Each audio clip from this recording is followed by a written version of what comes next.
ଦେବାଶିଷ ମିଶ୍ର କଥା ହେଉଛି এই ବନ୍ଦଟା ଟିକେ ଆଗରୁ କହିଥିଲେ ଭଲ ହେଇଥାନ୍ତା କିନ୍ତୁ ଯେଉଁ ଦାବି ନେଇକି ଭାରତ ବନ୍ଦ ଡାକରା ଦିଆଯାଇଛି ସେ ଦାବି ଯଥାର୍ଥ ରହିଛି। ବିଶେଷ କରି କେନ୍ଦ୍ର ସରକାର ଯେଉଁଭଳି ଭାବେ ତରବରିଆ ଭାବେ ଶ୍ରମିକ ନୀତି ଆଣିଲେ ଏବଂ ଆଗାମୀ ଦିନରେ ଯେଉଁଭଳି ଭାବରେ ଶ୍ରମିକମାନଙ୍କ ଉପରେ ଅତ୍ୟାଚାର ବୃଦ୍ଧି ପାଇବ ସେକୁ ନେଇକି ଯେଉଁ ବନ୍ଦ ଡକରା ହେଇଛି ଆମେ ଗୋଟେ ପ୍ରକାର ତାକୁ ସମର୍ଥନ କରୁଛୁ କିନ୍ତୁ ଭାବୁଛି ଏଟାକୁ ଆଉ ଟିକେ ଆଗରୁ କରିଥିଲେ ଭଲ ହେଇଥାନ୍ତା। ଲୋକ ଟିକେ ଅସୁବିଧା ଲୋକଙ୍କର କିଛି ହେଉଛି ଅନୁଭବ କରୁଛନ୍ତି। ଆମେ ଦେଖିବାକୁ ଚାହୁଁଛୁ ଲୋକଙ୍କର କ'ଣ ରହିଛି ପ୍ରତିକ୍ରିୟା।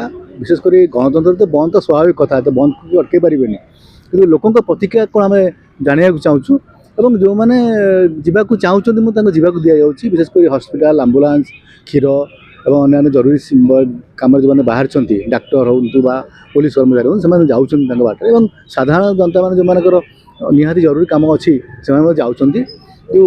ଏକ ପ୍ରକାର ପ୍ରତୀକାତ୍ମକ ବନ୍ଦ ବୋଲି ଆମେ ଏହାକୁ ଧରୁଛୁ ଏବଂ ଏହାକୁ ଆମେ ଗୋଟେ ପ୍ରକାର ସମର୍ଥନ ମଧ୍ୟ କରୁଛୁ।